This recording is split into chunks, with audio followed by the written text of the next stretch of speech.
Good evening. Less than a week ago, Bashar al-Assad fled Syria, ending more than 5 decades of dictatorship. Syria has changed more in less than a week than in any week this last half-century. Shortly after Assad's fall, I set out a set of principles essential to delivering on the aspirations of the Syrian people, who, for the first time in most of their lives, now have the prospect of shaping their own future. I returned to the region this week to build consensus around those principles with key partners. Today, the United States and our partners in the region have agreed on a set of shared principles to guide our support for Syria and its people going forward. America and our partners have an important stake in helping the Syrian people chart this new path. We know that what happens inside of Syria can have powerful consequences well beyond its borders, from mass displacement to terrorism. And we know that we can't underestimate the challenges of this moment and in the weeks and months ahead. The Syrian population has been traumatized by decades of repression. Throughout its rule, the Assad regime stoked tensions among ethnic and religious lines to divide the Syrian people. After more than a decade of conflict and many decades of corruption, humanitarian needs of the people are massive. ISIS and other terrorist groups still maintain presence in Syria and want to use this period of uncertainty to try to regain a foothold. No one understands these challenges better than the Syrian people themselves. And Syrians know that they're going to need support from their neighbors and from the international community to meet these challenges. In this region and elsewhere, we've seen how the fall of a repressive regime can swiftly give way to more conflict and chaos, how the shoes of one dictator can be filled by another, or how interference by an outside country can be thrown off only to be replaced by another. That's why it's so important that we and our partners came together today to agree on principles that will guide our efforts to help the Syrian people meet these challenges and build the inclusive, non-sectarian, peaceful, and sovereign state that they want. Our message to the Syrian people is this: we want them to succeed, and we're prepared to help them do so. Today's agreement sends a unified message to the new interim authority and parties in Syria on the principles crucial to securing much-needed support and recognition, which we've reflected in a joint communiqué that should be issued very shortly. We agreed that the transition process should be Syrian-led and Syrian-owned and produce an inclusive and representative government. The rights of all Syrians, including minorities and women, should be respected. Humanitarian aid should be able to reach people who need it. State institutions should deliver essential services to the Syrian people. Syria should not be used as a base for terrorist groups or others who threaten Syria's people, its neighbors, or the world. Chemical weapons stockpiles should be secured and safely destroyed. Syria should have peaceful relations with its neighbors.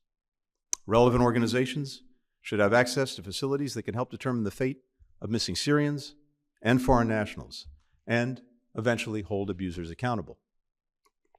On this point, let me just add that the United States continues our own dogged, determined efforts to find American journalist Austin Tice and bring him home safely.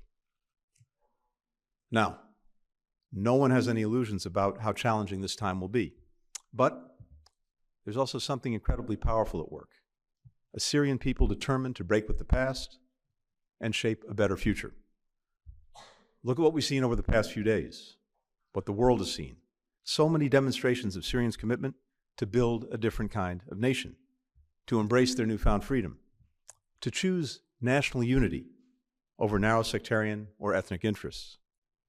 We see it in people who came out to mosques and public squares around Syria for Victory Day celebrations, including the thousands who packed into Damascus's Umayyad Mosque.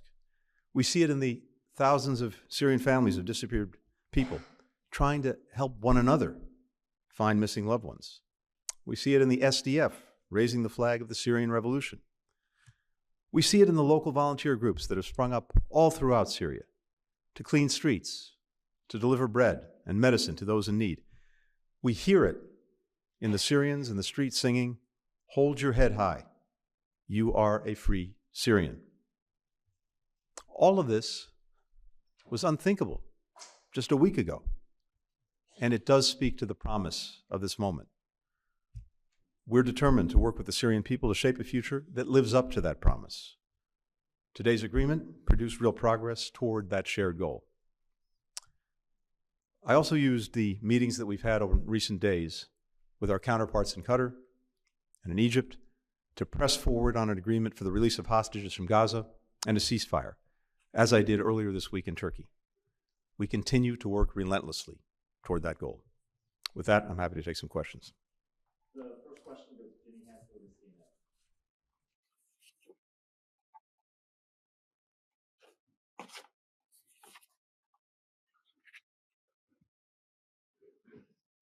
Thank you. The U.S. made direct contact with HTS, and if so, when did that contact take place? Has it been sustained, and what has been the message conveyed and received back from this group? Has the U.S. confirmed any Russian military withdrawal from Syria at this point? Do you believe they should fully withdraw from the country? And then, if I may have news of the day, do you have any reaction to President Yoon's impeachment today? Thank you. Good. Thank you. Good. We got through 3 questions. First, yes, we've been in contact with HTS and with other parties. We have impressed upon everyone we've been in contact with the importance of helping find Austin Tice and bringing him home. And we've also shared the principles that I just laid out for our ongoing support, principles, again, that have now been adopted by countries throughout the region and well beyond. And we've communicated those. That's direct contact, yes. With regard to Russian withdrawals, I can't comment on anything beyond what I've seen reported in the media. So certainly seen stories showing withdrawals. Beyond that, I'd refer to others in the administration. And on events in South Korea and President Yoon, look, I think the most important thing is that the Republic of Korea has demonstrated its democratic resilience. We've seen it follow peacefully a process laid out in its constitution. And we're ready to work with President Han as he assumes office. Most important, we strongly support the Korean people. We strongly support the ironclad alliance that joins our 2 countries together and that's done so much over the last few years. The next question is Maya Budalo with George TV. Thank you, Mr. Secretary. The closing statement called the necessity of standing by the Syrian people and providing them with the assistance for the leaders. What will the United States offer for the Syrians? Thank you. As I mentioned, the needs are very significant in Syria, and they built up over a long period of time. And in fact, it's gotten even more complicated now for reasons I'll get to. But essentially this, the United States is already the leading supplier of humanitarian assistance to Syria and to its people, but all of us are going to need to do more to strengthen the ability to get humanitarian assistance to people and to provide more. So we'll be working with the United Nations, we'll be working with other countries to do that. There's some immediate needs that I think have to be addressed. For example, a shortage of fuel so that the lights can be turned on, so that stores can be opened, so people can get around. That's something we talked about today. We'll be focused on that, a near-term need. Wheat, also in urgent need. So those are some of the immediate tasks. But I think what's so important is that we have a whole collective of countries that are prepared to provide that support and provide other forms of support going forward as we see the evolution of this transition in Syria. Thank you, Mr. Secretary. You mentioned the ICF raising Syrian methods. Welcome.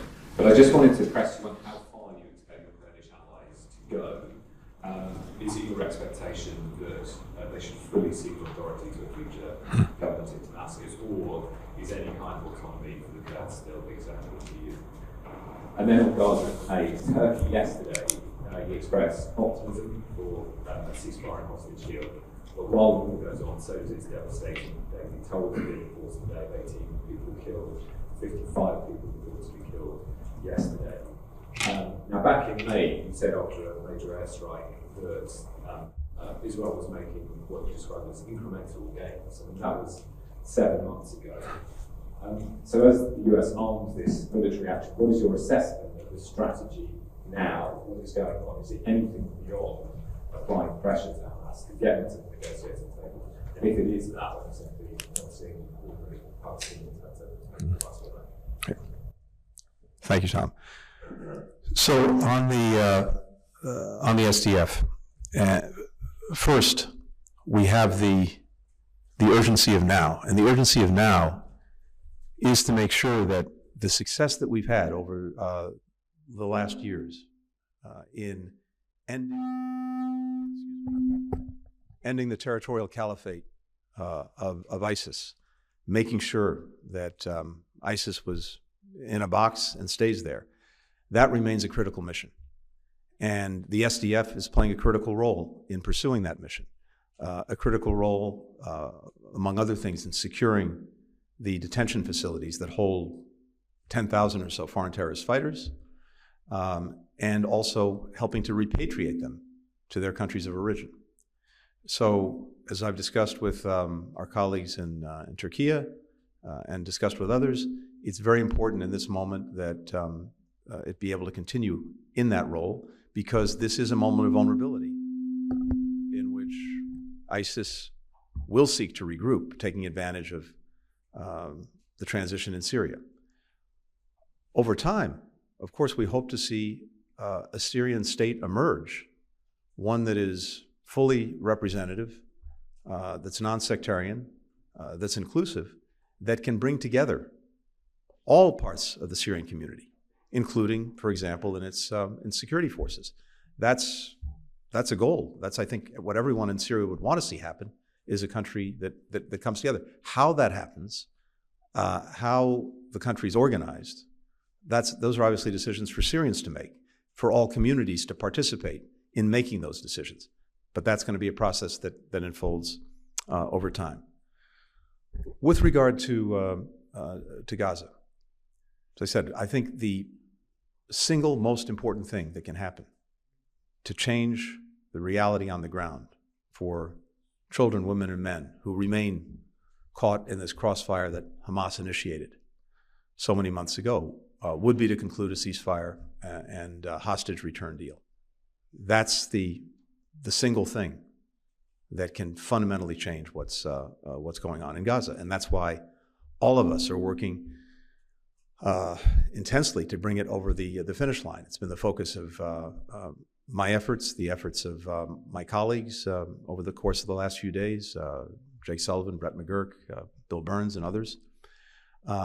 And that's what will make the biggest difference. And this is the moment to finally conclude that agreement. For Hamas, as I've said before, the cavalry is not coming to the rescue. They are not going to get the wider war that they've long sought, whether it's with Hezbollah attacking Israel, whether it's Iran, whether it's the many Iranian-aligned proxy groups.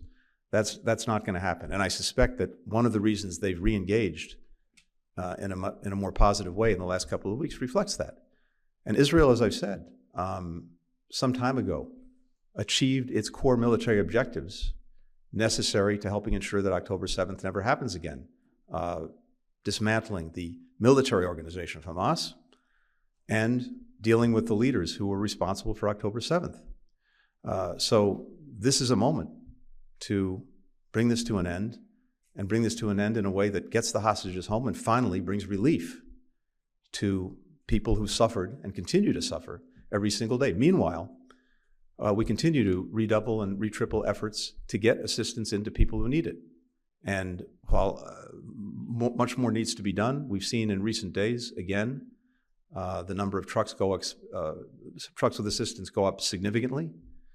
into the hundreds. We got a UN mission into northern Gaza, which is very important, so that we could have eyes-on understanding of what was going on there.